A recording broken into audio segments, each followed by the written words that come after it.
દેવભૂમિ દ્વારકાના ભાણવડમાં ભેદી ધડાકાને લઈને જિલ્લા કલેક્ટરે સ્પષ્ટતા કરી છે। ભૂકંપના સામાન્ય આંચકાને લઈને ધડાકાનો અવાજ આવતો હોવાનો ખુલાસો થયો। શહેરમાં કેટલાક સમયથી ભેદી ધડાકાનો અવાજ સંભળાતો હતો। ધડાકાના અવાજને લઈને સ્થાનિકોમાં ભયનો માહોલ હતો। મહિલાઓએ ઘટના અંગે મામલતદારને જાણ કરી તપાસની રજૂઆત કરી હતી। તપાસ દરમિયાન ધડાકા અંગે જિલ્લા કલેક્ટરે ખુલાસો કર્યો। ભૂકંપના સામાન્ય આંચકાને લઈને ધડાકાનો અવાજ આવવાની વાત કલેક્ટર દ્વારા કરાઈ છે। ચોમાસામાં ભૂકંપના હળવા આંચકા આવતા હોવાની સ્પષ્ટતા કરી।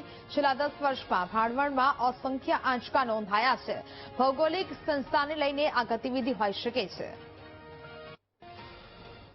સપ્ટેમ્બર, ઓક્ટોબરમાં અને ડિસેમ્બર મહિનામાં સામાન્ય રીતે આ વિસ્તારની અંદર આ પ્રકારના ધડાકા અને હળવા આંચકાઓ છેલ્લા 10 વર્ષમાં સંખ્યાબંધ હતો। એટલે લગભગ 10 વર્ષમાં 15 થી આ શરૂ કરીએ ને તો 80 વખત આંચકા નોંધાયેલા છે।